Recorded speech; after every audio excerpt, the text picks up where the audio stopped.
স্বৈরাচারের বিরুদ্ধে, জালেমের বিরুদ্ধে যে ব্যক্তি কথা বলতো তাকে অন্যায়ভাবে অত্যাচার করার চেষ্টা করত। এই জালেমদের কারণে অনেক মানুষ বাড়িতে থাকতে পারে নাই, দেশে থাকতে পারে নাই, তারা নিরাপদে থাকতে পারে নাই। আল্লাহ রাসূলের ভাষ্য অনুযায়ী এই জালেমরা প্রকৃতপক্ষে মুসলমান না। এরা শুধুমাত্র ক্ষমতায় টিকে থাকার জন্য তাদের দাদা বাবুদেরকে কিভাবে খুশি করা যায়, যত প্রকারের তেল আছে, সরষের তেল, মদিনার তেল, সবিন তেল, আরো যত তেল আছে সব তেল দাদা করতেছে, মারা শুরু করছে। দাদারা কিভাবে খুশি হয়, এটা এই স্বৈরাচার হাসিনার নিজের মুখের কথা। আমরা ভারতকে কি দেই নাই, সবই দিছি, বাংলা জুড়ে কইতে পারতাছি না। জোরে জোরে জোরে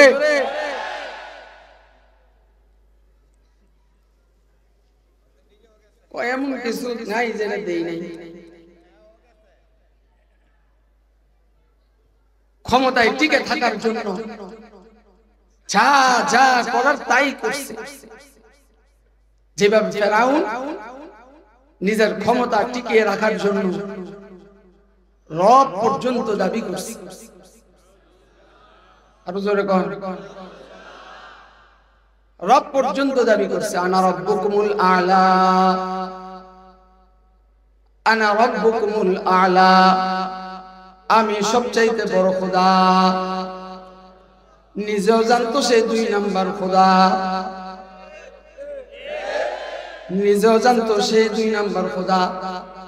আল্লাহর কাছে গিয়া বৃষ্টি হয় না, জনগণ কয় তুমি না খোদা, বৃষ্টি হয় না, কে বৃষ্টি দাও। সালা পয়রা জঙ্গলে গিয়া কয় আল্লাহ আমি যে কয় নাম্বার খোদা তুমি তো ভালো করে জানো খোদা, আমি তো আসলে 2 নাম্বার খোদা, এটা তুমি জানো। আল্লাহ যদি তুমি বৃষ্টি না দাও তাহলে আমার খোদাগিরি শেষ। এই স্বৈরাচার, এই জালেম নিজের ক্ষমতা টিকিয়ে রাখার জন্য সে নিজেকে নিজে রব দাবি করছে। আল্লাহর প্রেরিত নবী মুসা আলাইহিস সালাতু ওয়াস সালামের বিরুদ্ধাচরণ করছে, আল্লাহ পাকের বিরুদ্ধাচরণ করছে, নবীর বিরুদ্ধাচরণ করছে, আল্লাহ পাকের কথা অমান্য করছে। শুধু তাই না, আল্লাহ পাক নবী পাঠাবেন দেখে তার বিরুদ্ধে নবী স্লোগান দিবে, তার বিরুদ্ধে নবী দাঁড়াবে। এই জন্য এই জালেম পুত্র সন্তানগুলো হইলেই হত্যা করত। এই জালেম আমরা দেশের মধ্যে দেখছি 5 তারিখের মধ্যে মুসলমান যখন স্বৈরাচার পালানোর পরে মুসলমান যখন ঢুকছে, মুসলমান মাশাআল্লাহ গনিমতের মাল পাইছে, জীবনে ঢুকে নাই গণভবনে, একবার সুযোগ পাইছে, সংসদে জীবনে ঢুকে নাই, ঠ্যাঙ্গের উপর ঠ্যাং দিয়া ভিডিও খাইছে। জোরে কোন জাতি আমরা, কোন সভ্য জাতি আমরা দেখেন। সুযোগ পাইলে আমরা কি করি, এটা সভ্যতা না, এটা আখলাক না। ঢুকছে গণভবনে, কেউ হাঁস আনছে, কেউ মাছ আনছে, কেউ ফুলের চারা আনছে, কেউ চেয়ার আনছে, কেউ সোফা আনছে, মাথায় লইয়া পারে না, আরেকজন রে কয় ভাই দল। যে যেভাবে পারছে গনিমতের মাল যেন গনিমতের মাল। এগুলা হাসিনার বাপের টাকার কিনা না, এগুলা দেশের টাকার সম্পদ। আমি যেই কথাটা বলতে যাচ্ছি, স্বৈরাচার পালানোর পরে, খুনি হাসিনা পালানোর পরে অনেক কিছু পাওয়া গেছে, কিন্তু একটা জায়নামাজও পাওয়া যায় নাই। যেই আল্লাহর ওলি দাবি করত, দৈনিক সে কোরআন না পড়ে ঘুমায় না, তাহাজ্জুদের নামাজ পড়ে। হাসিনা নিজে কইতো তাহাজ্জুদের নামাজ পড়ে, কয় আমরাও কোরআন শরীফ পড়ি। কই রে কই, মিথ্যুক, মিথ্যাবাদী, প্রতারক, জালেম তোর ওইখানে আরো কত কিছু পাওয়া গেছে, পোলাপান এমনি ধইরা ধইরা দেখাইছে, ওইটা বলতে চাই না। জালেম তোর ওইখানে সব কিছু পাওয়া গেল, কিন্তু তুই কোরআন পড়নেওয়ালা, একটা কোরআনও আল্লাহ পাকের কোরআনের একটা নুসখাও পাওয়া যায় নাই, একটা জায়ান মুজো পাওয়া যায় নাই, একটা তসবিহও পাওয়া যায় নাই।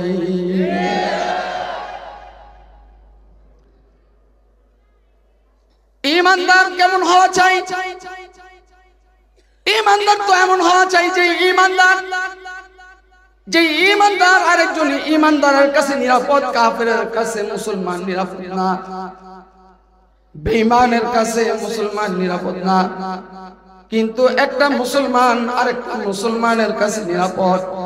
এই সমস্ত জালেমের কাছে মুসলমানের সন্তান নিরাপদ ছিল না, মুসলমানের সন্তান এদের কাছে নিরাপদ ছিল না। অথচ সাহাবায়ে কেরামের সিফত কেমন, সাহাবায়ে কেরামের গুণাবলী কেমন ছিল? আল্লাহ তাআলা বলেন, মুহাম্মাদুর রাসূলুল্লাহ আল্লাযীনা মাআহু আশিদ্দাউ আলাল কুফফার রুহামাউ বাইনাহুম তারাহুম রুকআন সুজদান ইয়াবতাগুনা ফাদলাম মিনাল্লাহি ওয়া রিদওয়ানা। আল্লাহ তাআলা বলেন সাহাবায়ে কেরামের গুণ কেমন ছিল? সাহাবায়ে কেরামের গুণ ছিল, সাহাবায়ে কেরাম আশিদ্দাউ আলাল কুফফার, সাহাবায়ে কেরাম পরস্পরে তারা একে অপরের মাঝে মিল মোহাব্বত ছিল, একে অপরের মাঝে মায়া মোহাব্বত ছিল, একে অন্যের প্রতি সহানুভূতিশীল ছিল। কেমন সহানুভূতিশীল?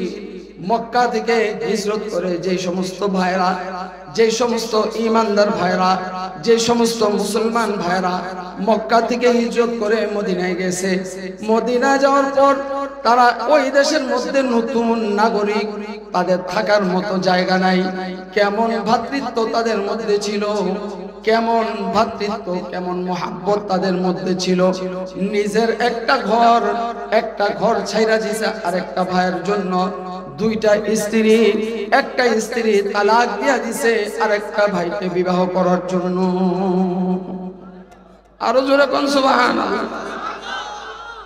সাহাবায়ে কেরামের গুণ ছিল এমন, সাহাবায়ে কেরামের গুণ এমন, পরস্পরের মোহাব্বত। মুসলমান তো পরস্পরে এমন মোহাব্বত থাকবে, মুসলমান এমন পরস্পরে ভ্রাতৃত্ব বন্ধন থাকবে, মুসলমান মুসলমানের কাছে নিরাপদ থাকবে। কিন্তু আজকে মুসলমানের দেশে জন্মগ্রহণ করার পরেও, মুসলমানের দেশে জন্মগ্রহণ করার পরেও গত কিছুদিন আগে এমন ছিল, বাড়ি ঘরে থাকাটা নিরাপদ ছিল না। আমি নিজে মৌলবী, আমার কথা বলি, আমি অনেক দিন মামলা খাওয়ার পরে 5 মাস ফেরারি ছিলাম, ঘরের মধ্যে থাকতে পারি নাই, মসজিদের মধ্যে জুমা পড়াইতে পারি নাই, মসজিদের মধ্যে তারাবির নামাজ আলহামদুলিল্লাহ আমার বয়স হওয়ার পর থেকে আমি যত বছর ধরে তারাবির নামাজ আদায় করি আলহামদুলিল্লাহ আমার কোন বছর তারাবি ছোটে নাই। শুধুমাত্র ওই জালেমের কারণে, ফেরারি হওয়ার কারণে আমার একটা বছর 21 সালে তারাবির নামাজ ছুটে গেছে। আমার মতো এমন অনেক আলেম ফেরারি ছিল, এমন অনেক মুসলমান ফেরারি ছিল, ঘরের মধ্যে থাকতে পারে নাই, বাসা বাড়িতে থাকতে পারে নাই, নিজের বাসস্থানে থাকতে পারে নাই। এই সমস্ত জালেমদের কারণে মুসলমান নিরাপদে থাকতে পারে নাই। এইগুলা প্রকৃতপক্ষে মুসলমান না, এগুলা হলো মালাউনদের দালাল, মালাউনদের দালাল, মালাউনদের দালালি করছে এরা। আর তাদের পৃষ্ঠপোষকতায়, তাদের ছত্রছায়ায় বাংলাদেশের মধ্যে মালাউনের বাচ্চারা এস্টাবলিশড হওয়ার জন্য চেষ্টা করেছে। তারা এখনো পর্যন্ত তারা তাদের শক্তি প্রদর্শন করে। গত কিছুদিন আগে চট্টগ্রামে আমার এক মুসলমান ভাইকে নির্বিচারে হত্যা করেছে। সুস্পষ্ট ভাষায় বলতে চাই, এই দেশ মুসলমানের দেশ। এই দেশে কোন মালাউনের বাচ্চা যদি একটা মুসলমানের উপর ফুলের টোক্কা দেয়, একটা মালাউনের বাচ্চাকেও থাকতে দেওয়া হবে না।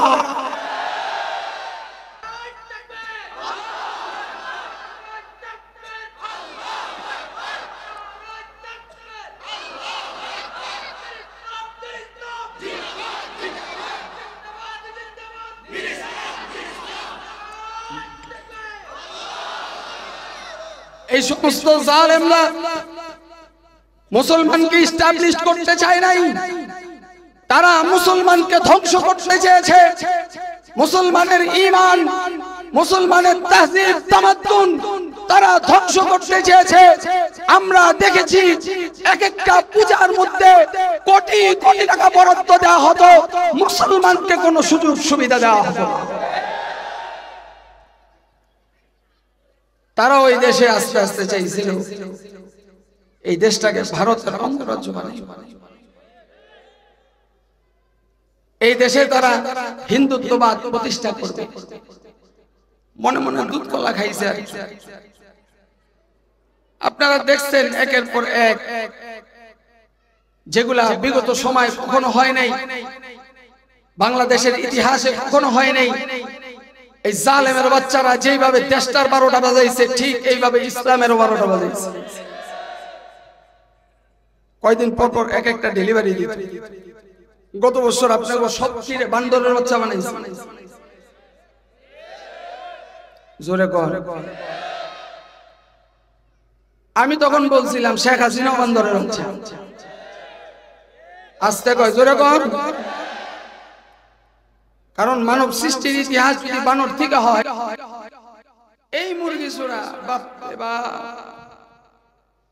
71 সালে মুরগি সাপ্লাই দিতে এই জানোয়ার পাকিস্তানি হানাদার বাহিনীদেরকে এরা মুরগি সাপ্লাই, এই জানোয়ার মুরগি সাপ্লাই দিয়েছে।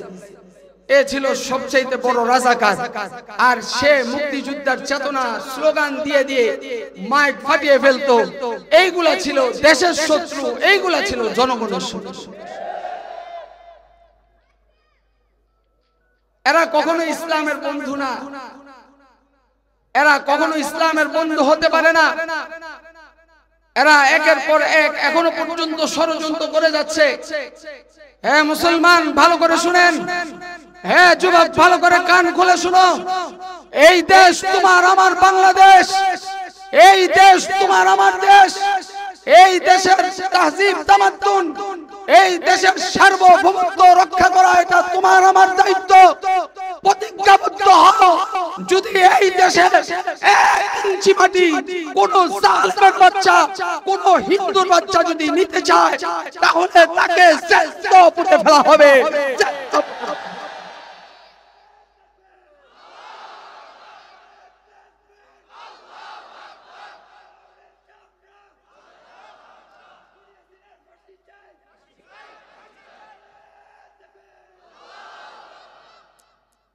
এরা একের পর এক ষড়যন্ত্র করে যাচ্ছে। আজকে জুমায়ও আমি ইঙ্গিত করেছিলাম, বলেছিলাম বর্তমানে এতাতিদের এক ফিতনা চলছে। বাংলাদেশে দাওয়াত ও তাবলীগের নামে এতাতিরা তারা বাংলাদেশের মধ্যে নতুন করে ষড়যন্ত্র করার চেষ্টা করছে। যে এতাতিরা তারা জালেমদের আমলে জালেমদের সাথে কাঁধে কাঁধ মিলিয়ে যারা মূলধারার দাওয়াত ও তাবলীগের সাথী, তাদেরকে হেফাজতি বলে গালি দিয়েছে, তারা তাদের দালালি করার চেষ্টা করেছে। আজকে তারা নতুন করে বৈষম্য বিচ্ছিন্ন আন্দোলনে এই সমস্ত নেতা কর্মীদের তাদের উপর ছাওয়ার হয়ে তারা আবার নতুন করে বাংলাদেশের মধ্যে ফিতনা সৃষ্টি করার চেষ্টা করছে। আমি আপনাদেরকে সূত্র মিলিয়ে দেই, এটাও খুনি হাসিনার একটা চক্রান্তের অংশ। খুনি হাসিনাও ভারতে। মাওলানা সাদ কোথায়? জোরে কর। সূত্র মিলেনি। ওইখানে বসে বসে ওইখানে বসে বসে বাংলাদেশে অস্থিতিশীল পরিবেশ করার জন্য একটার পর একটা তাদের টার্গেট ABCD জেড পর্যন্ত একটা টার্গেট আছে, ষড়যন্ত্রের টার্গেট। তারা এটাও একটা ষড়যন্ত্রের টার্গেট। এতাদিদেরকে দিয়ে বাংলাদেশের মধ্যে একটা অস্থিতিশীল পরিবেশ করতে চাচ্ছে। এর মধ্যে আমরা দেখতে পেয়েছি যারা যারা নিউজ ছাপিয়েছে, নয়া দিগন্তর প্রতিবেদন, নয়া দিগন্তর মধ্যে দেখেছি আমরা আওয়ামী লীগের গুন্ডা বাহিনীরা কি হয়ে এখন আলেম ওলামাদের উপর গত 3 দিন আগে দাওয়াত ও তাবলীগের সাথীদের উপর তারা আক্রমণ করে মুসলমানদেরকে নির্বিচার হত্যা করেছে। আমরা অনতিবিলম্বে এদের বিচার দাবি করি এবং বাংলাদেশে এদের কোনো কার্যক্রম চলতে দেওয়া হবে না, হবে না, হবে না।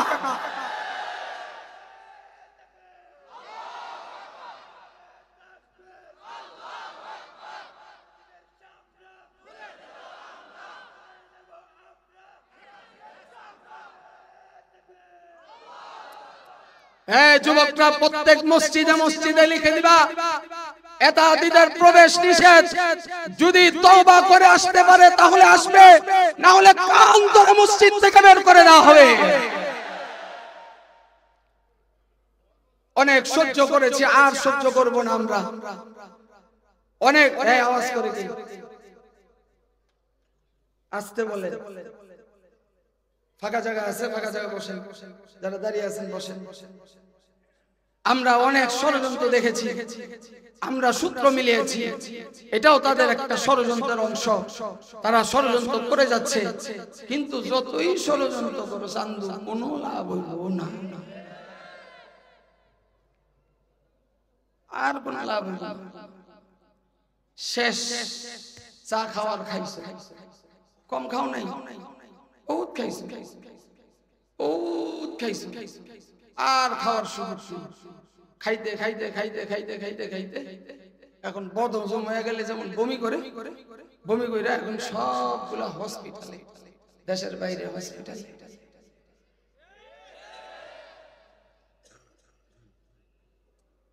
তো যেই কথাটা বলতেছিলাম, ইমানদার হওয়া, পাক্কা ইমানদার হওয়া, চাই পুরুষ হোক চাই নারী হোক। আর প্রকৃতপক্ষে ইমানদার মুসলমানকে রাসূল বলছেন আল মুসলিমু মান সালিমাল মুসলিমুনা মিন লিসানিহি ওয়া ইয়াদিহি, আল মুসলিমু মান সালিমাল মুসলিমুনা মিন লিসানিহি ওয়া ইয়াদিহি। প্রকৃতপক্ষে মুসলমান ওই ব্যক্তি যার হাত এবং জবান থেকে আরেক ভাই নিরাপদে থাকে, অর্থাৎ তার জবান দিয়ে কষ্ট পাবে না, তার জবান দিয়ে কষ্ট পাবে না, তার হাত দিয়ে কষ্ট পাবে না। আমরা এখন বর্তমান যুব সমাজের অবস্থা এমন হয়েছে, যুবক ভাই হাতে ধরি পায়ে ধরি, তোমাদের আখলাক ঠিক করো, তোমাদের চরিত্র ঠিক করো, তোমাদের কথা ঠিক করো, তোমাদের ল্যাঙ্গুয়েজ ঠিক করো, তোমাদের ভদ্রতা, তোমরা সভ্য হও।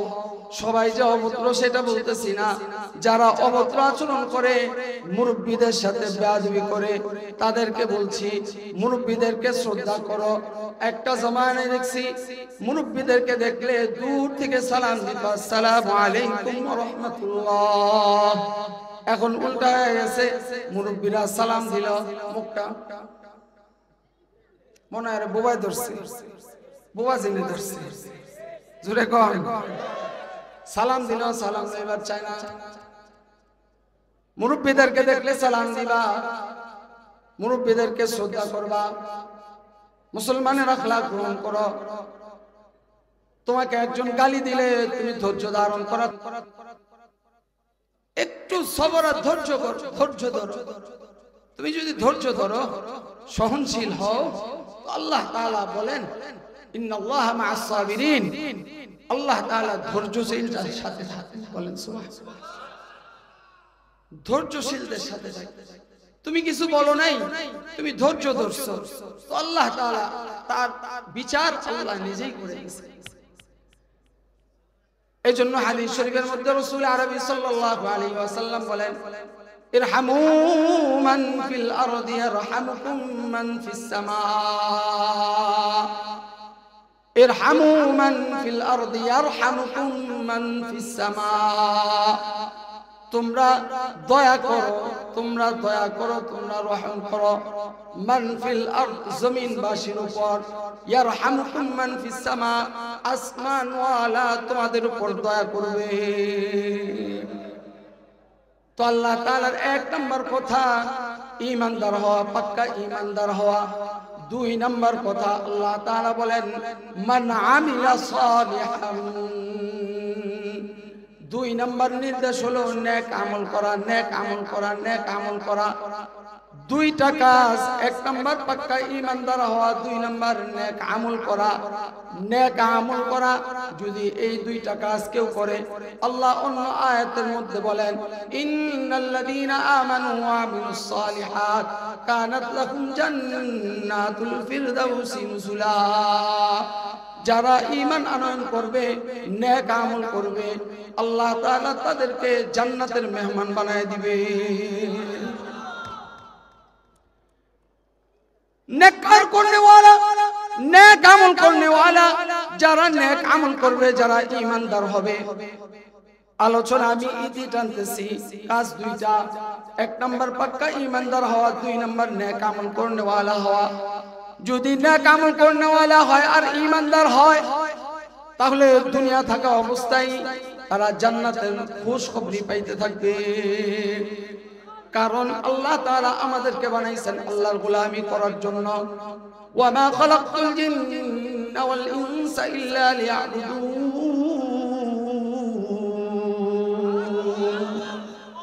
আল্লাহ তাআলা বলেন আমি জিন এবং ইনসানকে আমার গোলামি করার জন্য সৃষ্টি করেছি।